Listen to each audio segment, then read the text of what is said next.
इसे क्या करती हूँ, सूखा बना करके और भाखी राज को लेके चलती हूँ और ये अपने सखी की हवाले कर दूंगी और सहेली से ये कह दूंगी कि दिन भर इसे सूखना बना करके रखना और रात को मनुष्य बनाना। आगे साबर जा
और आकाश में लेकर के उड़ती हूँ।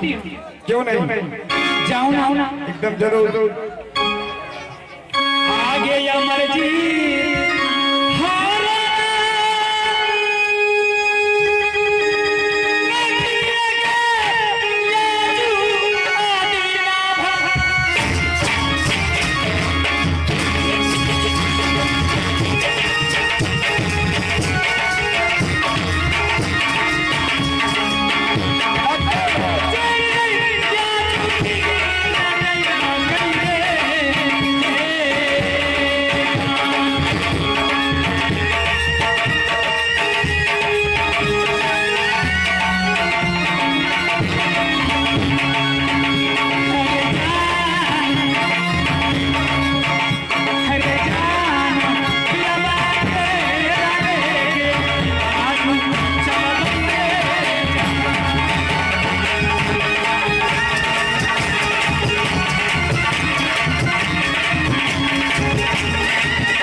हे मां दुर्गा, मेला लगाए लाइट जाने से बंगाली मेला के अंदर में कैसे आ गई?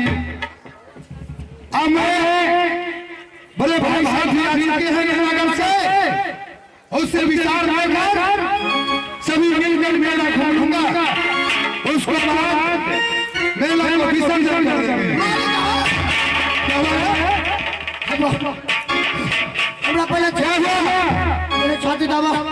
दौगे जगह परेशान भए गेलो। कहाँ रे? पहले की छटकी मिल गई कल के बउआ रे हमरा लग में बउआ हमर जीत सुतल रहे। हाँ से तकरीबन 12 बजे रात में उठ के कमर चल गेले। हम सब रूम तलाश लिया, टोटल एक रूम सब रूम तलाश लिया, अंत में बाथरूम में घुस के देख लिया नहीं मिले। क्या जी? तकर बाद दमकल दल देख लिए, कल बहुत दूर में आदमी के पूछलिए, कल के मेला तरफ भागल जाय छै। मेला तरफ? ओहो मैं समझ गया। बड़े भाई साहब मेनागर साहेब हैं, हो सकता है उसको निकाल चले गए। हाँ हम बहुते दूर तलिक हो चलिए, पूरा अंग घर द्वार सबसे खोज लिया। बड़े भाई साहब के पास चल कर देखता हूँ। मैं कल घर में कह रहल छ क्या कह रहल छ काने छै वो नहीं खा रहल छ, पानी नहीं पी रहल छ। तो चला जल्दी हमरा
बोले मेला की समाचार कैसा है?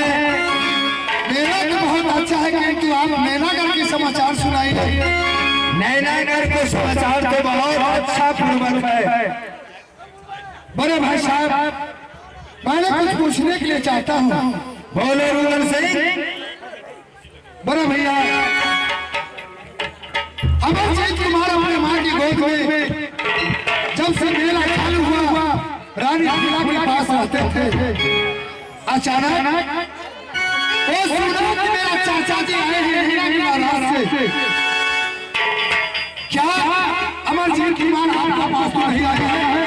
मेरे पास? देखो मेरे भाई रुदन सिंह, मेरे पास तो अमरजीत कुमार नहीं आए हैं। हेलो, नहीं तो आहो भैले असगुनमा बाबूल से आ भैया जी जया रबिया कुल में मुकर भैया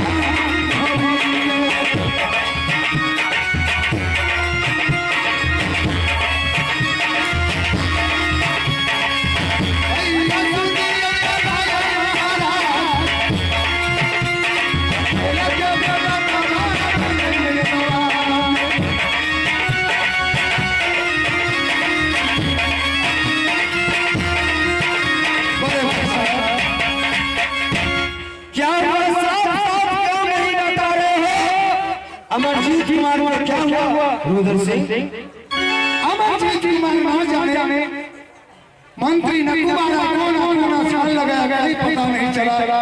मैंने सोचा कि बड़े भाई साहब के पास होंगे। अमरजीत कुमार आज मोहब्बत से गायब है।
मैंने तुम्हें पहले मनाया कि राजनापा में मेला नहीं लगा।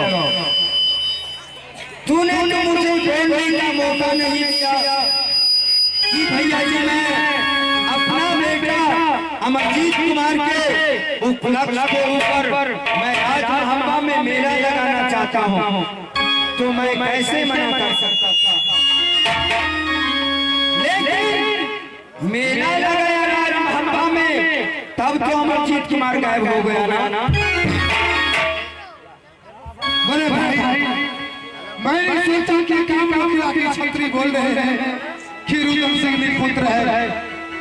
इस समझ में सोचकर मैंने राजमहल में मेला लगाया और एक मुखिया राणा पत्र भेजा दिए कि रुदन सिंह अपने पुत्र के उपलक्ष्य में मेला लगा रहा है। लेकिन आपसे वादा है कि मेरा बच्चा छूटा हुआ है कि अगर राजमहल में कुछ भी हो जाएगा तो आप रुदन सिंह की जो कुछ कर सकते हैं। तो रुदन सिंह सोच लो, तुमने मेला को ठेकेदारी लिया था, जिस तरह मेरा भाती अमरजीत कुमार गायब हो गया ना, जब तक ये राजमहल में अमरजीत कुमार नहीं आएगा तब तक के लिए तुमको मैं बनवास भेज रहा हूँ।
से तुम्हारा और हमारा रिश्ता खत्म हो गया। नहीं भैया, जिस तरह आल्हा के रुदल, आल्हा के जोरा रुदल सिंह है, इंदल के जोरा अमरजीत कुमार, कृष्ण की जोरा बलराम है, इसी तरह तुमको मैं बेजोरा कर रहा हूँ। मेरा पुत्र इंदल कुमार बेजोरा हो गया, तुम्हारा पुत्र अमरजीत कुमार मेरा भातिज मेरा से गायब हो गया। जब तक अमरजीत कुमार राज महापा में पांव नहीं देगा तब तक तुम भी नहीं आओगे।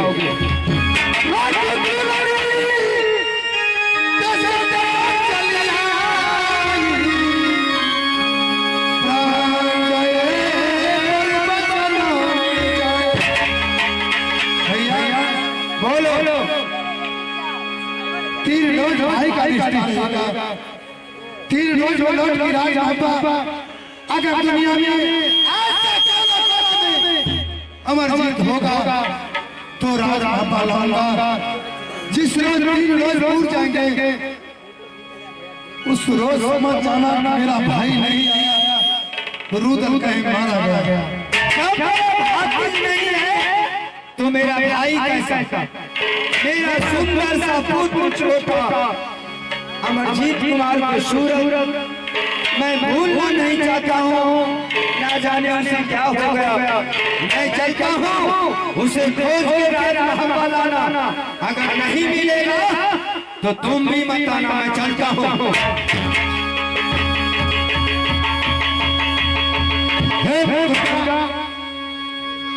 एक गुरु बाबा के दिए हुए पुत्र है वो, जो गुरु बाबा वही है कि जिस समय भाभी सोना ने बालक को शरीर के घर से खींचो, उस बालक को बबरी बड़ी जंगल में फिर भाई थी। लेकिन गुरु बाबा की महिमा ऐसा हुआ क्यों बालक को सिद्धि कुछ दिनों के बाद रानी फूला की गोद में धर दी।